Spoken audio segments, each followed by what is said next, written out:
Fue Luis XIV, el rey de Francia, uno de los más grandes reyes de la Europa del siglo XVIII. Fue conocido como Luis el Grande.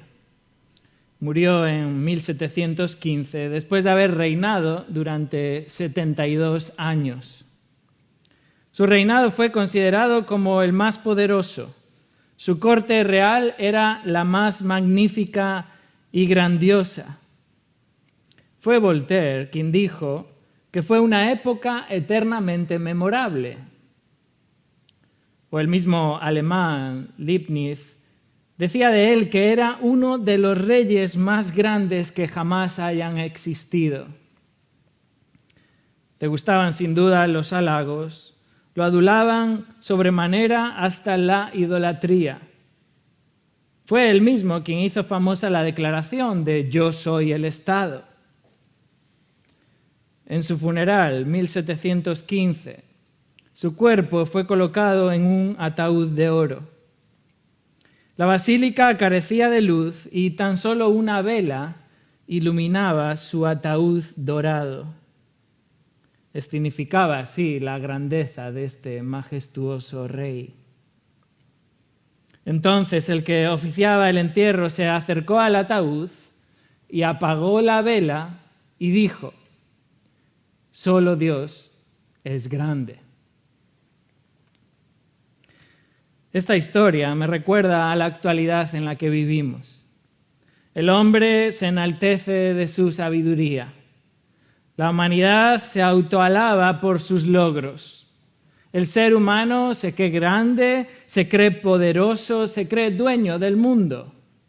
Se cree con la autoridad para decidir cuándo la vida comienza o para poder determinar cuándo la vida termina. Se cree con la potestad de llamar natural a lo que es antinatural y redefinir la creación de Dios. Y Dios envía un diminuto y microscópico virus y apaga la vela. Nos recuerda a todos que somos como nada, que somos polvo, que somos frágiles, que somos vulnerables y que solo Dios es grande. Esto es lo que nos enseña el pasaje de esta mañana. La fragilidad humana frente a la grandeza de Cristo. Y os invito a abrir nuestras Biblias en el Evangelio de Marcos, capítulo 4. Y vamos a dar lectura del verso 35 al 41. Marcos 4, versículo 35. Dice así la palabra de Dios, Marcos 4, 35. Aquel día, cuando llegó la noche, les dijo: «Pasemos al otro lado». Y despidiendo a la multitud, le tomaron como estaba en la barca, y había también con él otras barcas. Pero se levantó una gran tempestad de viento, y echaba las olas en la barca, de tal manera que ya se anegaba. Y él estaba en la popa, durmiendo sobre un cabezal. Y le despertaron y le dijeron: «Maestro, ¿no tienes cuidado que perecemos?». Y levantándose, reprendió al viento y dijo al mar: «Calla, enmudece». Y cesó el viento y se hizo grande bonanza. Y les dijo: «¿Por qué estáis así amedrentados? ¿Cómo no tenéis fe?». Entonces temieron con gran temor y se decían el uno al otro: «¿Quién es este que aún el viento y el mar le obedecen?».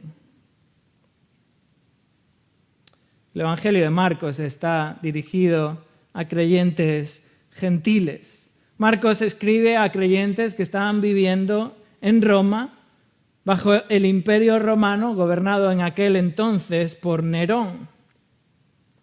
El propósito principal por el que Marcos escribe es para mostrar que Jesús es el Hijo de Dios.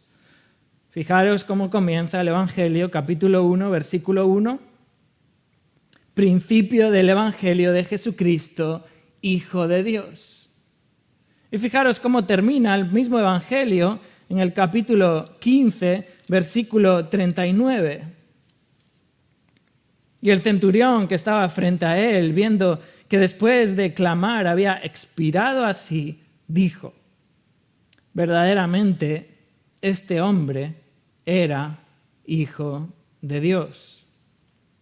Jesús no es simplemente un maestro bueno, Jesús es el Hijo de Dios. Él es el Cristo. Esto es lo que Pedro confesó, ¿verdad? En el capítulo 8, versículo 29. Tú eres el Cristo. Y por tanto, como discípulos de Cristo, como discípulos de Jesús, podemos confiar en Él. Podemos tener confianza en Él. El pasaje que hemos leído y que vamos a estar estudiando en esta mañana, Jesús se encuentra preparando a sus discípulos. Notar que es en el capítulo 3, capítulo anterior al 4, donde Jesús llama a sus discípulos. Versos del 13 al 19. Jesús elige a sus discípulos. Es en el capítulo 6 cuando Jesús envía a sus discípulos a la misión. Versículos del 7 al 12. Y en estos dos capítulos, en el medio, capítulo 4 y capítulo 5, Jesús está conduciendo a sus discípulos a través de 3 diferentes circunstancias, eventos, para mostrarles que Él es Dios. Y que ellos pueden ser sus discípulos y pueden estar confiados en Él, porque Él es Dios. Él es quien tiene autoridad y quien tiene poder sobre la naturaleza. Él es quien tiene poder y autoridad sobre los demonios. Él es quien tiene poder y autoridad sobre la enfermedad. Él es quien tiene poder y autoridad sobre la misma muerte. ¿Por qué? Porque Él es Dios. Él es el Hijo de Dios. Y como discípulos de Él podemos confiar en Él. Así que en esta mañana, al estudiar este pasaje, quisiera que observásemos 4 manifestaciones de la grandeza de Cristo. 4 manifestaciones de su grandeza que nos van a ayudar a confiar en Él. A lo largo de nuestra vida, a lo largo de las diferentes aflicciones o circunstancias en las que vivamos, podemos tener seguridad y confiar en Él. 4 manifestaciones de la grandeza de Cristo. La primera manifestación de su grandeza es que Él es soberano. Leer conmigo el versículo 35. Dice allí, Marcos 4:35. Aquel día, cuando llegó la noche, les dijo: pasemos al otro lado. Y despidiendo a la multitud, le tomaron como estaba en la barca, y había también con él otras barcas. Fijaros que Marcos dice, en aquel día Jesús se encuentra subido en esta barca a la orilla del mar de Galilea, enseñando a la multitud. ¿Verdad? Vemos esto en el primer versículo del capítulo 4. Se había reunido alrededor de él mucha gente, tanto que Jesús, entrando en una barca, se sentó en ella, en el mar, y toda la gente estaba en tierra, junto al mar, escuchando a Jesús. Había estado enseñando durante todo el día. La gente se había estado agolpando sobre él para oír sus enseñanzas. De manera que cuando llega la noche, y esto indica el tiempo más o menos del atardecer, cuando el sol ya está cayendo, esa tarde-noche todavía hay luz, pero el sol ya se está yendo. Jesús dice a sus discípulos, pasemos al otro lado. Jesús quería cruzar al otro lado del mar de Galilea, pasar a la otra orilla. Así que Jesús despide a la multitud, ¿verdad? Los discípulos despiden a la gente, hacen como Jesús les pide, toman a Jesús en la barca, así como Él está, y comienzan a cruzar. Notar que esta es una barca relativamente pequeña, generalmente la usaban los pescadores y probablemente no cabrían más de unas 15 personas. Vemos que es de donde Jesús llama a sus discípulos en el capítulo 1, verso 19, allí llama a Jacobo y Juan, que ellos estaban en la barca remendando las redes. Estas barcas se empleaban para pescar y sin duda eran el medio más rápido para poder cruzar de un lado al otro, aquel mar de Galilea. Un mar que generalmente era un mar tranquilo, un mar idóneo, ideal para poder pescar. Se podía cruzar en poco tiempo, pero en ocasiones y de manera repentina se producían fuertes tempestades. Este mar, el mar de Galilea, se encuentra a 200 metros por debajo del nivel del mar. Y está rodeado al oeste por dos grandes valles que sirven de canal y de embudo, que generan fuertes ráfagas de viento y que lo generan de una manera repentina en el lago. Dicen que las olas pueden llegar a alcanzar hasta 3 metros de altura.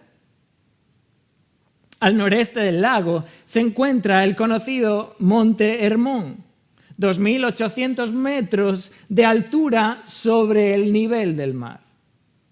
De manera que el aire frío proveniente del Monte Hermón desciende y se mezcla con el aire caliente del mar de Galilea y produce condiciones climáticas tempestuosas que dan lugar a repentinas e impredecibles tormentas.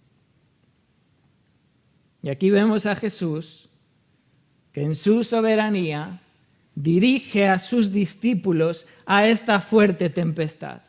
No por una coincidencia, ¿verdad?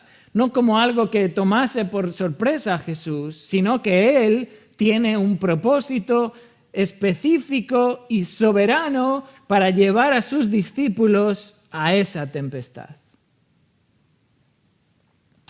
Fijaros, verso 37, dice que se levantó una gran tempestad de viento y echaba las olas en la barca de tal manera que ya se anegaba. La tempestad se describe aquí como una fuerte tormenta de viento, de olas, fuertes ráfagas de viento de tipo huracanado, soplando, arrastrando la barca de un lado a otro. Las olas eran tan grandes que éstas subían por encima de la barca. Dice literalmente que se echaban sobre ella, llenando la barca, produciendo así inestabilidad. El verbo echar presenta un tiempo verbal que indica continuidad. Esto no era simplemente una ola fortuita que había caído sobre la barca. Esto era algo continuo. Las olas estaban cayendo, echándose continuamente sobre la barca, rompían contra ella, hasta tal punto que la estaban anegando. Tal era la situación de esta tempestad, de este viento huracanado y las olas, que como resultado de eso, como consecuencia de eso, la barca estaba a punto de hundirse. Fijaros el adverbio ya, que es enfático en el texto de tal manera que ya se anegaba. Y esto está expresando la gravedad de aquella situación. La barca ya se anegaba, ya se hundía, estaba al límite de su aguante. Se estaba llenando por completo, hasta el máximo. Tal era la tempestad que estaba sucediendo allí en ese mar, que la barca estaba al límite, estaba anegada de agua, arrastrada por el viento. Los discípulos habían perdido el control y estaban ahora temiendo por sus vidas. Notar el versículo 38. Y él, Jesús, estaba en la popa durmiendo sobre un cabezal. Y le despertaron y le dijeron: Maestro, ¿No tienes cuidado que vamos a perecer? Fijaros, en medio de esta situación dramática, Jesús está durmiendo. Jesús está durmiendo en la parte trasera de esta barca sobre algún tipo de almohadón, aparentemente ajeno totalmente a lo que está sucediendo. Fijaros, los verbos dormir y despertar evidencian este tremendo contraste. Por un lado, la peligrosa tempestad y por otro lado, este sosegado reposo de Jesús. Sin duda, Jesús es completamente hombre para tener necesidad de descansar, para tener necesidad de dormir. Pero Jesús, sin duda, es completamente Dios para poder mantener la situación en perfecto control. Este versículo es una maravillosa evidencia de la humanidad de Cristo y de la deidad de Cristo. Jesús estaba ahí humanamente dormido en un sueño profundo, pero estaba divinamente despierto, protegiendo a sus discípulos. Nada estaba ahí sucediendo sin su permiso. Esta es nuevamente una muestra de su soberanía. Jesús, que está ahí, parece que está ausente y dormido, pero Él está siempre presente. Él conocía la situación, Él conocía las debilidades de sus discípulos, Él conocía los temores de sus discípulos, Él conocía el límite de la barca, Él conoce exactamente cada una de nuestras situaciones. Pero notar la respuesta de los discípulos. Los discípulos dudaban. Los discípulos dudaban y se dirigen a Jesús para despertarle. Maestro. Y llamándole le preguntan, ¿no tienes cuidado que perecemos? ¿No te preocupa que vamos a perecer? ¿No te inquieta ni lo más mínimo que nos vamos a hundir? ¿No te agita esto, maestro? Estamos a punto de morir. Tú eres nuestro maestro, somos tus discípulos y no te preocupa que vamos a morir. Esto es un grito de angustia en medio de la aflicción. Perecemos, ¿no te das cuenta, maestro? Estás ajeno, estás dormido, deja de dormir.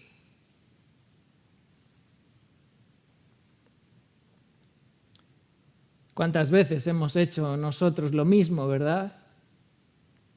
Acusamos a Dios en nuestra vida de que Él está ausente, como que Él no sabe las circunstancias que atravesamos, como que Él no se preocupa por nosotros, como que Él sigue dormido y ajeno a nuestra situación. Y le decimos, ¿no tienes cuidado que perecemos?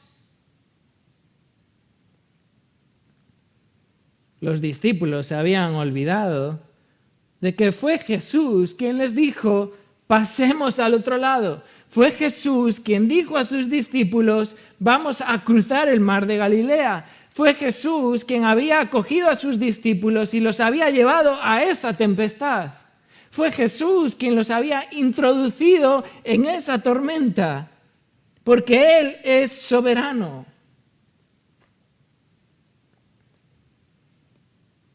Él es quien te hace atravesar la tempestad. Él es quien trae la prueba a tu vida. Él es el quien trae la aflicción a tu vida. Él es quien declara y decreta esta pandemia que estamos viviendo. Él es el que da lugar a la enfermedad. Él es el que quita el trabajo y reduce tus ingresos. Él es el que te aflige con su mano soberana, porque Él es soberano. Fijaros lo que le dice al profeta Isaías 45, versículos 6 y 7, ahí dice, yo soy el que hago la paz y creo la adversidad. Conocemos también la historia de Job, ¿verdad? Allí en el versículo 21, Job declara, Jehová dio y Jehová quitó. Y nuevamente en el capítulo 2, verso 10, Job dice, ¿recibiremos de Dios el bien y el mal no lo recibiremos? Él es soberano. Él nos lleva a la tempestad. Él nos introduce en la tormenta, pero Él tiene todo bajo control. Él tiene cuidado absoluto de nosotros. Notar que Jesús está durmiendo sobre un cabezal. Jesús está tranquilo en la barca. Él tiene todo bajo control. Notar que Jesús cuando se despierta no se sobresalta, no le toma por sorpresa lo que está sucediendo, no se asusta por la tormenta o por la tempestad, porque todo está en sus planes. Hermanos, Dios conoce cada ola que se echa sobre nosotros. Y a nuestros ojos puede parecer que la situación está al límite, que la barca se va a hundir, que vamos a perecer, que no lo vamos a soportar, que es tal la aflicción que no vamos a poder sostenernos, pero todo está en absoluto dominio de Dios. En medio de la prueba, en medio de la aflicción, debemos de reconocer la grandeza de Cristo. Debemos de humillarnos ante su perfecta voluntad. Debemos de arrepentirnos por acusar y cuestionar a Dios. Debemos de someternos y confiar en su soberano control. Él es soberano.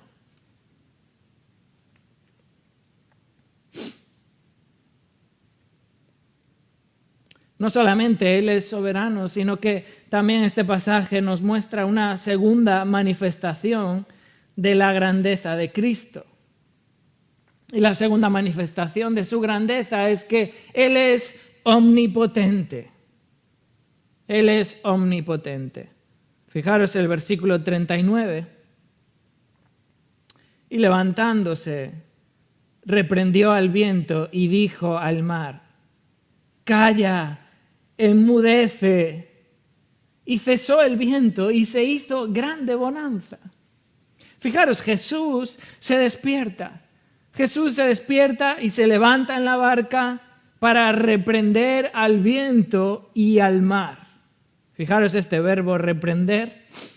Se emplea también en el primer capítulo de Marcos, cuando Jesús está reprendiendo a un espíritu inmundo. Y Jesús le dice ahí, Marcos 1, verso 25, Jesús le reprendió diciendo, cállate, sal de él.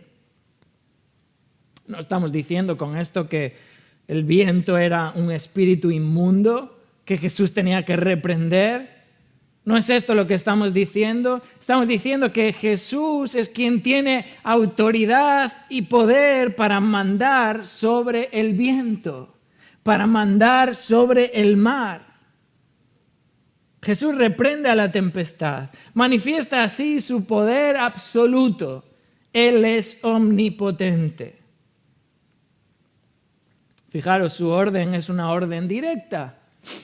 Verso 39, levantándose, reprende al viento y dice al mar, calla, enmudece. Ambos verbos, órdenes, imperativos. Jesús ordena al viento que se calle. Jesús ordena al mar que deje de oírse su sonido, que se calmen sus aguas, que se apacigüen sus olas, que haya silencio. El primer verbo, callar, enfatiza precisamente esta idea, que haya silencio, que deje de oírse el ruido. Se emplea en Lucas capítulo 1, verso 20, cuando Zacarías es hecho mudo al no creer las palabras del ángel. Zacarías es hecho mudo, es el mismo verbo que se emplea aquí, calla, enmudece. El segundo verbo, enmudecer, tiene la idea de amordazar, poner un bozal. Lo encontramos allí en 1 Timoteo capítulo 5, verso 18, donde dice, no pondrás bozal al buey que trilla. Es esta misma idea de amordazar, poner un bozal. Jesús está ordenando al viento, ordenando al mar que enmudezcan, que no se oiga su ruido. Pero fijaros, esto es una tempestad. Las olas están cayendo sobre la barca, hay un viento tipo huracanado que está produciendo inestabilidad en la barca. Jesús se levanta y manda que haya absoluto silencio. Solo por su palabra, solo por su voz, solo por su orden de reprensión. Hermanos, sus palabras tienen absoluto poder, absoluta autoridad. La palabra de Cristo es suprema autoridad, que aún el viento y el mar le obedecen.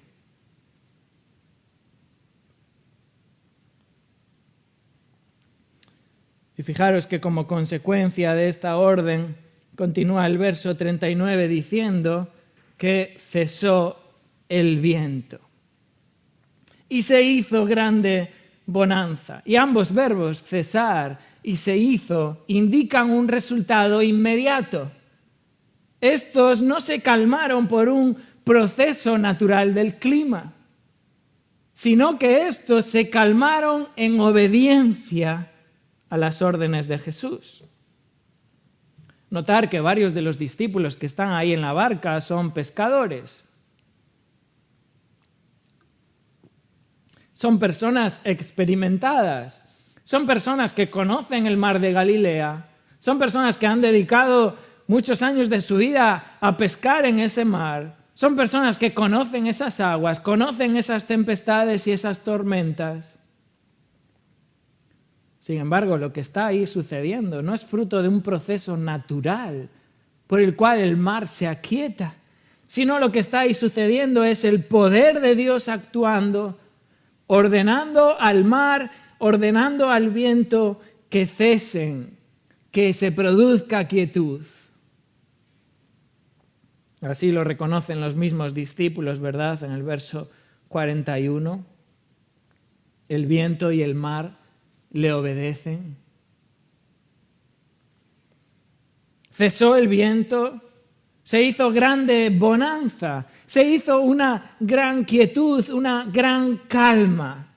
Y el contraste aquí es asombroso. Antes las olas encrespadas, el viento huracanado, el mar embraveciéndose cada vez más. Ahora una gran quietud, una gran calma. Por el poder y la autoridad de Cristo, de esa gran tempestad, hemos pasado a una gran calma, una gran quietud. Él es omnipotente. Y yo sé que sabemos esto, ¿verdad? Y que lo afirmamos con rotundidad, que Él es omnipotente, que Él tiene poder para transformar la más peligrosa tormenta en una perfecta calma. Y Él no te necesita a ti, Él no me necesita a mí, Él no necesita absolutamente nada, porque Él es autosuficiente, Él es omnipotente, Él es todopoderoso. Él es, como dice el autor de Hebreos capítulo 1, verso 3, Él es el que sustenta todas las cosas con la palabra de su poder. ¿Dudas de su poder? Y yo sé que afirmamos su omnipotencia, pero ¿dudas de su poder? ¿Dudas de su palabra? ¿Piensas que quizás la tempestad en la que vives o los problemas que estás lidiando con ellos o las dificultades que atraviesas son demasiado fuertes para que Cristo las pueda apaciguar? ¿No confías en el poder de Dios? Cristo tiene el poder absoluto para calmar tu vida, para traer quietud a tu vida, para traer sosiego a tu alma. De hecho, hermanos, solo Cristo puede hacer esto. ¿Dudas de su poder? Y yo sé que afirmamos esto, afirmamos su omnipotencia, pero ¿estamos dudando en nuestra vida de su poder? Estamos quizás recurriendo a otros medios que no son la palabra de Cristo. Otros medios que aparentan piedad, pero son ineficaces para nuestra alma. Otros medios que se disfrazan de sabiduría y de ciencia, pero son vanos para nuestro corazón. ¿Dudas del poder de Cristo? ¿Dudas del poder de la palabra de Cristo? No es la sabiduría humana lo que va a apaciguar tu alma, lo que va a traer sosiego a tu corazón. No son los consejos de los hombres los que van a traer reposo a tu ser. Estos van a poder modificar tu conducta, pero nunca van a traer completa quietud a tu corazón. ¿Dudas de la palabra de Cristo? Porque es solo Cristo por medio de su palabra quien tiene poder absoluto para traer quietud a tu vida, para traer sosiego a tu corazón. Esto es lo que reconoce el salmista una y otra vez. Lo encontramos ahí en el Salmo 119, versículo 25, ¿verdad? El salmista dice, abatida hasta el polvo está mi alma está abatida. Pero el salmista recurre y dice, vivifícame según tu palabra. Dudas de la palabra de Cristo, dudas del poder de Cristo. Reconoce que necesitas a Cristo, necesitas de la palabra de Cristo, necesitas ir a Cristo, necesitas ir a la palabra de Cristo, porque es solo ahí que tiene el poder para traer bonanza a tu vida. Esta es la situación, la que describieron los discípulos en la barca. Perecemos, porque somos frágiles, porque somos vulnerables. Y solo Cristo y su palabra puede socorrerte. Fue Jesús quien dijo, ¿verdad? Venid a mí todos los que estáis trabajados y cargados, y yo os haré descansar. Y luego en el versículo siguiente, Mateo 11, 29, dice, y hallaréis descanso para vuestras almas. Es solo en Cristo, es solo la palabra de Cristo la que tiene poder para apaciguar una gran tormenta. Fijaros, no solamente Él es soberano, Él es omnipotente. El pasaje también nos enseña la tercera manifestación de su grandeza. La tercera manifestación de la grandeza de Cristo es que Él es confiable. Él es confiable. Fijaros, versículo 40.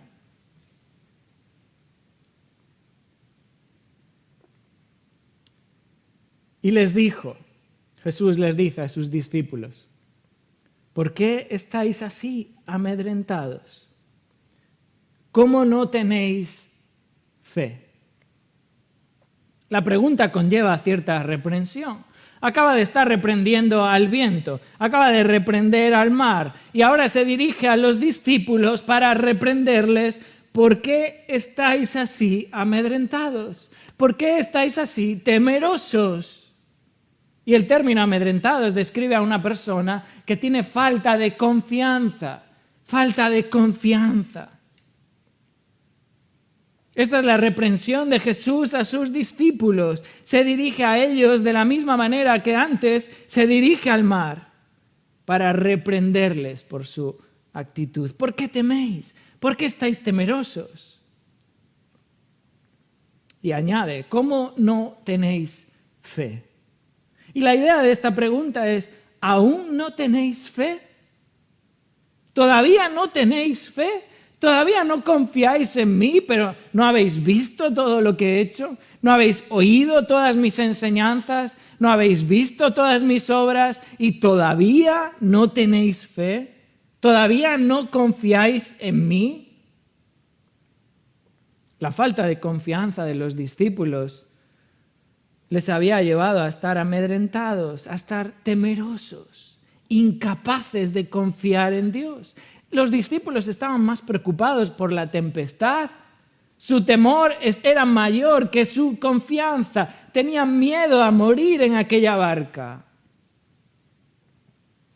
Eso les había llevado incluso, ¿verdad?, a acusar a Jesús. ¿No tienes cuidado de nosotros que perecemos, Jesús, que estás durmiendo? Estaba demostrando que sus discípulos no estaban confiando en Él, no tenían su confianza puesta en Él. Y Jesús reprende su actitud. Fijaros que Jesús no les reprende por su falta de conocimiento. Jesús reprende a sus discípulos por su falta de confianza, por su temor, por su cobardía, por su desconfianza de que Él es el Cristo. Es probable que los lectores de este Evangelio de Marcos, aquellos gentiles romanos viviendo en Roma bajo el imperio y gobernado por Nerón, es probable que estuviesen en una situación también difícil, una situación similar, atravesando quizás el tormento de ser afligidos, de ser perseguidos, atormentados bajo este imperio. Y ya todos conocemos lo que la historia ha descrito, ¿verdad?, sobre el gobernador Nerón. Es posible que la situación también llevase a esos gentiles en Roma a estar amedrentados, sin confianza, temiendo por sus propias vidas. Eso es lo que hace la aflicción, ¿verdad?, en nuestras vidas, la tribulación, la persecución, las dificultades, el sufrimiento. Nos lleva quizás a estar amedrentados. La pandemia que vivimos, ¿verdad?, puede también producir en nosotros ansiedad, puede producir en nosotros preocupación, nos puede llevar a estar temerosos, amedrentados, perdiendo la confianza en Dios. Sin embargo, Él es confiable. Él es fiel. Él nunca falla. Él nunca se equivoca. Y no hay razón para temer.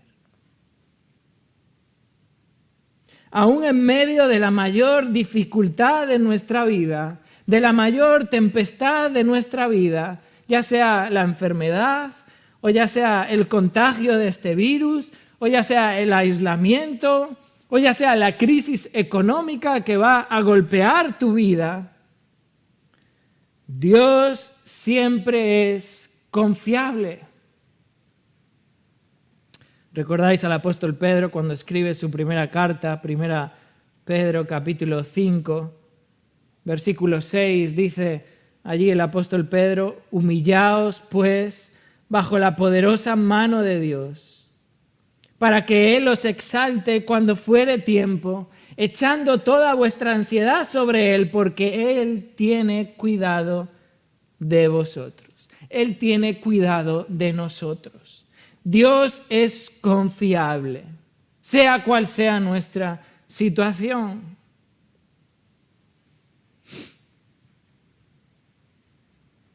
No solamente Él es soberano, Él es omnipotente, Él es confiable. Vemos en el último versículo la cuarta manifestación de la grandeza de Cristo. Y es que Él es Dios. Él es Dios. Fijaros cómo termina el versículo 41. Entonces temieron con gran temor. Y se decían el uno al otro: ¿quién es este que aún el viento y el mar le obedecen? Es muy llamativa la manera en la que los discípulos reaccionan a todo lo que está sucediendo, porque dice el pasaje: temieron con gran temor. Ahora no solo estaban amedrentados y con miedo por su vida, porque su vida estaba peligrando en aquella barca, sino que ahora están temiendo todavía con gran temor. Uno pensaría, ¿verdad?, que después de la tormenta los discípulos estarían más tranquilos porque ahora todo está en calma, se ha producido una gran quietud. Pero la realidad es otra bien distinta, porque los discípulos comienzan a temer con gran temor. Fijaros, la gran tempestad condujo a una gran calma, pero la gran calma conduce a sus discípulos al gran temor. Hermanos, había una cosa todavía más inquietante que aquella fuerte tempestad, que aquellas grandes olas. Y era la realidad de estar en la misma barca con Dios.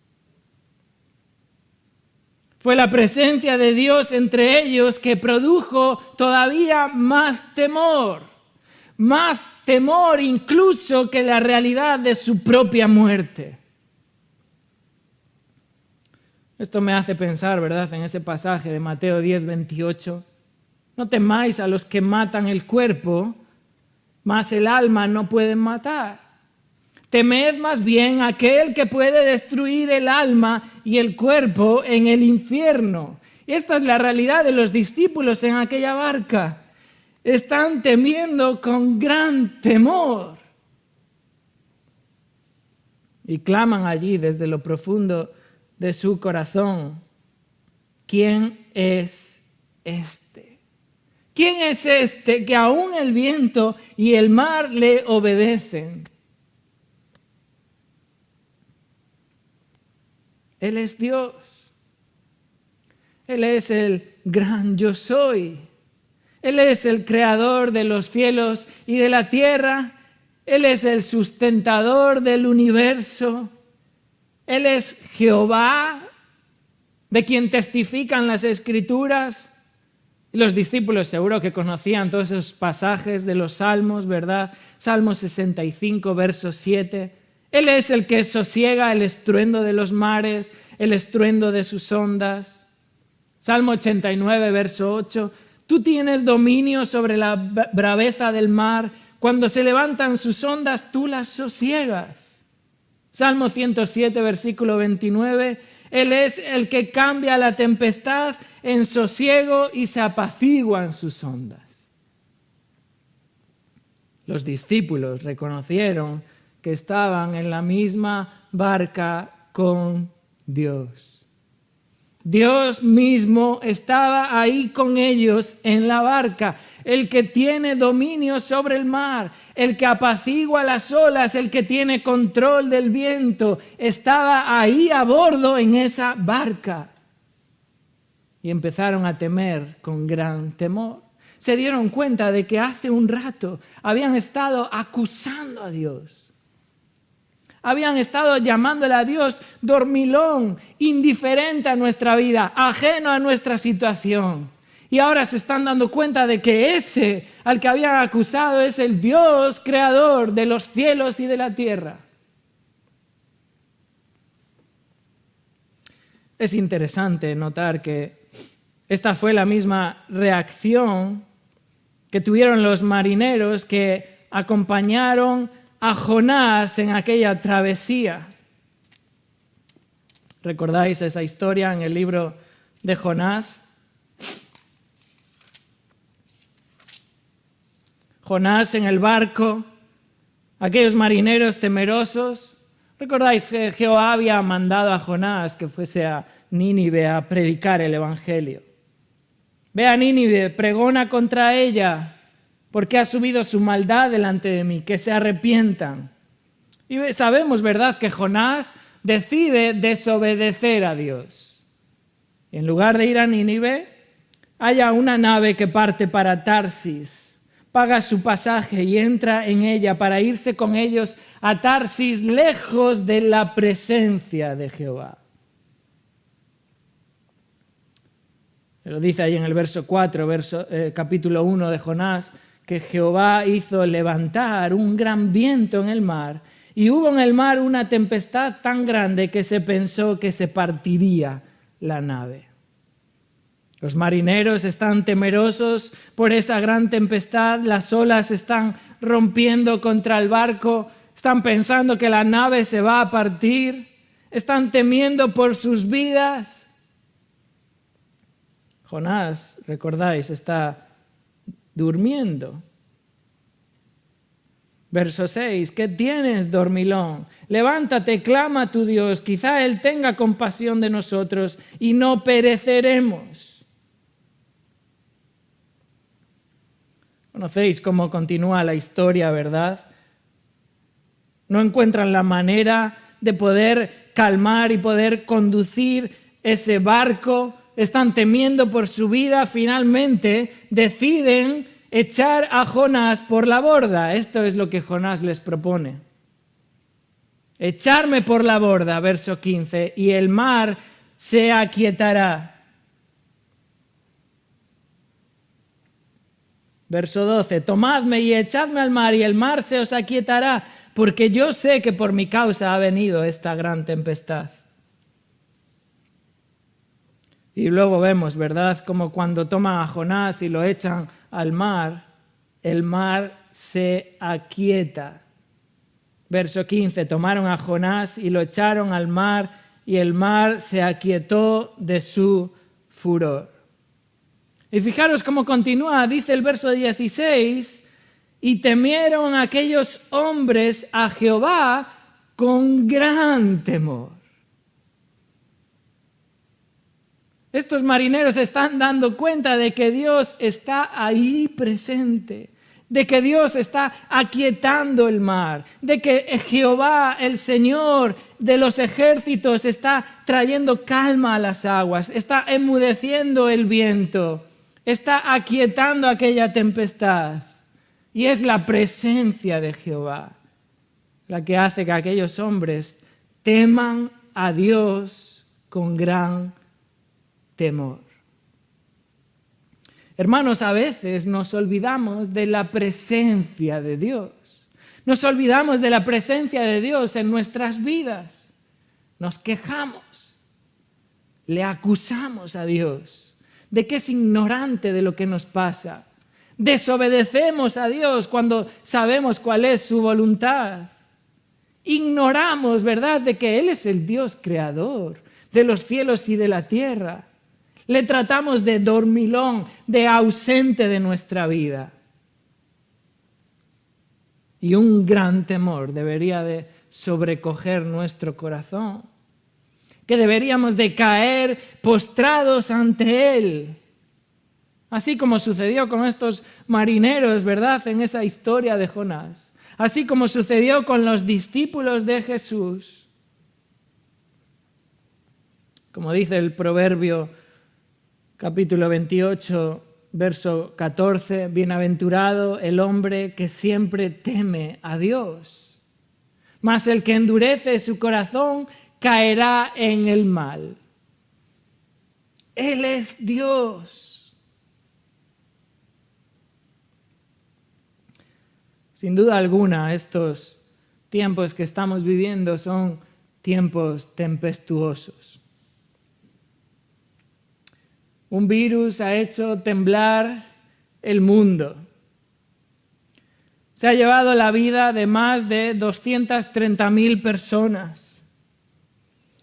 Ha provocado la enfermedad de más de 3 millones de personas. Y sin duda un sinnúmero de desastres sociales y económicos que estamos aún por ver. Pero es en tempestades como estas, es en circunstancias como estas en las que Dios muestra su gracia. Dios nos recuerda nuestra fragilidad, nuestra vulnerabilidad, y Él nos revela su grandeza. Para que recordemos que Él es soberano, que Él es omnipotente, que Él es confiable, que Él es Dios. Para que caigamos, ¿verdad?, postrados ante sus pies con gran temor. confesando nuestro pecado, confesando nuestra rebeldía, confesando nuestra insumisión a su voluntad, viniendo a Él arrepentidos, confiando en Cristo, descansando en Él. Como dijo el misionero Hudson Taylor, no necesitas poseer una gran fe. Necesitas una fe en un gran Dios. Necesitas fe en Cristo. Necesitas fe en aquel que demostró ser Dios, aquel que es completamente hombre, aquel que es completamente Dios. Dios hecho carne, aquel que vivió una vida perfecta, aquel que vivió una vida sin pecado y fue a la cruz cargando con tus pecados, pagando tu culpa en la cruz. Aquel que resucitó al tercer día. Para que puedas responder a esta pregunta, ¿quién es este?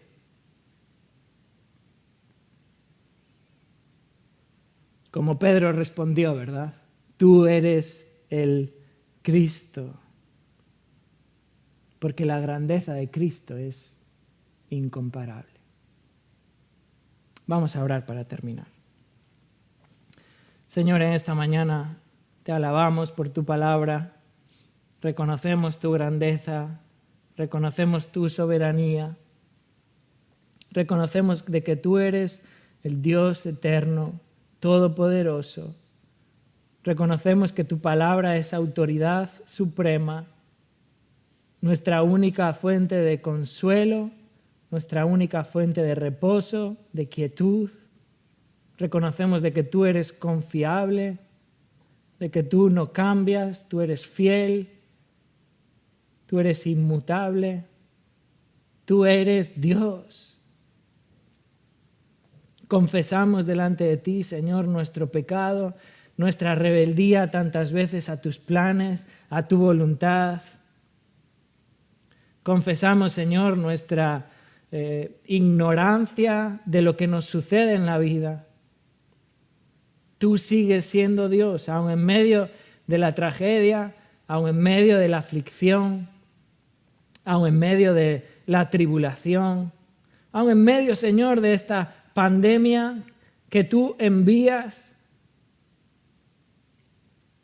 Tú eres Dios.